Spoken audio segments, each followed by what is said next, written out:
સ્વાધ્યાયમાં 1.25 મિલિકનના oil drop પ્રયોગમાં 12 વધારાના electron ધરાવતો એટલે ઇલેક્ટ્રોનની સંખ્યા n બરાબર 12 આપેલી છે.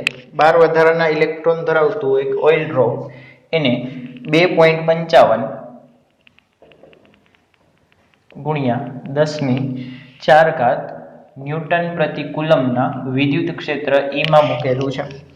સ્થિર રાખેલું છે. મૂકેલું છે એટલે કે આપણે એને સ્થિર રાખેલું છે. તો એની આકૃતિ અહીં ડ્રો કરીએ તો ધારો કે આ કોઈ એક ઓઇલ ડ્રોપ છે કે જેની ઉપર 12 વધારાના ઇલેક્ટ્રોન છે. હવે આને સ્થિર રાખ્યું છે એટલે કે એની ઉપર લાગતું કુલ બળ 0 હોવું જોઈએ. તો આની ઉપર લાગતા બળ જોઈએ તો નીચે તરફ એક લાગશે વજન બળ mg અને ઉપર તરફ સ્થિર હોતું હોવાથી આ જે બુંદ છે એ સ્થિર છે. એનો અર્થ કે વિદ્યુત ક્ષેત્ર વડે લાગતું બળ આનાથી વિરુદ્ધ દિશામાં હોવું જોઈએ. હવે વિદ્યુત ક્ષેત્રમાં મૂકેલા વિદ્યુત ભાર ઉપર લાગતું વિદ્યુતીય બળ એ QE વડે અપાય. E વિદ્યુત ક્ષેત્રમાં Q વિદ્યુત ભાર પર બળ F QE વડે અપાય. તથા અહીં આ ઓઇલ ડ્રોપની ઘનતા આપેલી છે કે ρ 1.26 ગ્રામ પ્રતિ સેન્ટીમીટર. તો ગ્રામ પ્રતિ સેન્ટીમીટર ક્યુબ ને પહેલા તો આપણે કિલોગ્રામ પ્રતિ મીટર ક્યુબમાં ફેરવવું પડશે. ગ્રામ ને કિલોગ્રામમાં ફેરવો એટલે કે 10⁻³ કિલો છેદમાં સેન્ટીમીટર ક્યુબ. સેન્ટીમીટર ક્યુબ છે એ હકીકતે આમ નહીં આમ લખવું જોઈએ, સેન્ટીમીટર આખાનો ઘન. હવે સેન્ટી એટલે આપણે જાણીએ છીએ 10⁻² અને મીટરનો ઘન. અલગ અલગ ઘન આપીએ એટલે કે 10⁻6 મીટર ક્યુબ. એટલે કે અહીં લખીએ તો 10⁻6 સેન્ટીમીટર ક્યુબના મીટર ક્યુબ. વ્યવસ્થિત સાદરૂપ આપીએ તો 1.26 ગુણ્યા 10⁻³ કિલોગ્રામ પ્રતિ મીટર ક્યુબ. જો સીધું ફેરવવું હોય, સીધું યાદ રાખવું હોય તો તમે એમ યાદ રાખી શકો કે ગ્રામ પ્રતિ સેન્ટીમીટર ક્યુબમાંથી કિલોગ્રામ પ્રતિ મીટર ક્યુબમાં જવું હોય તો 1000 વડે ગુણવાનું.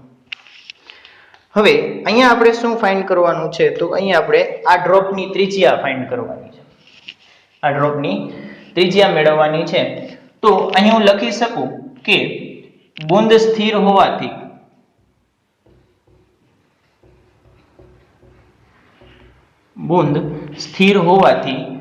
F mg is equal to 0 એટલે કે QE mg is equal to 0. એટલે કે QE બરાબર mg. m ની કિંમત મૂકીએ. m એટલે કે ઘનતા બરાબર દળના છેદમાં કદ એટલે કે m is equal to ρ into ઘનતા ગુણ્યા કદ એટલે v. હવે બુંદનું કદ કેટલું થશે?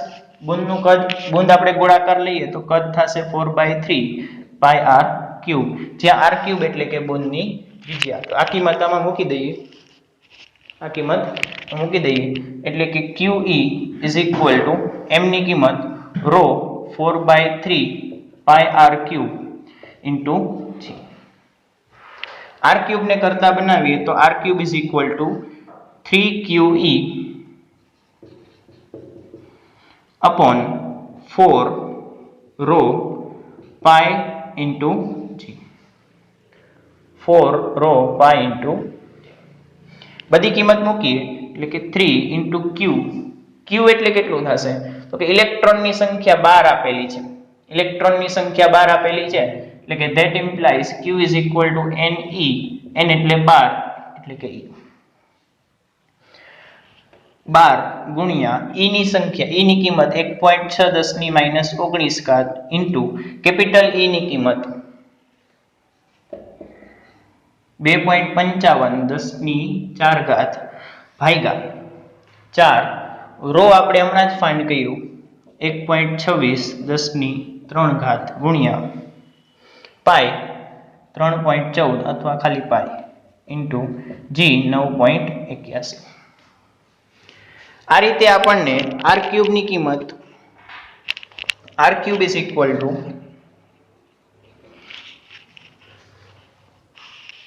9.46 into 10⁻⁻19 મળે છે. હવે આનું ઘનમૂળ કાઢવાનું થશે. ઘનમૂળ કાઢવા માટે તમે સીધું ઓનલાઈન કેલ્સીની ટ્રીક પણ જોઈ શકો છો, અથવા તો આને આપણે થોડુંક અલગ રીતે કરી શકીએ કે આને હું લખી શકું 946 ગુણ્યા 10⁻21 ઘાત. 946 ગુણ્યા 10⁻21 ઘાત. 946 એ લગભગ 1000 જેટલા છે, 1000 ની નજીક છે. એટલે કે 1000 નું ઘનમૂળ 10 થતું હોય તો 946 નું 10 થી થોડું ઓછું થતું હોવું જોઈએ. એટલે હું કહી શકું કે અંદાજિત 9.7 જેટલું કા 9.8 જેટલું કા 9.9 જેટલું, જે તમારે લેવું હોય. આપણે 9.8 લઈએ તો અંદાજિત 9.8 ગુણ્યા ઘનમૂળ કાઢો. ઘનમૂળ કાઢો એટલે આને ભાગ્યા 3 થાય એટલે 10⁻7 મીટર.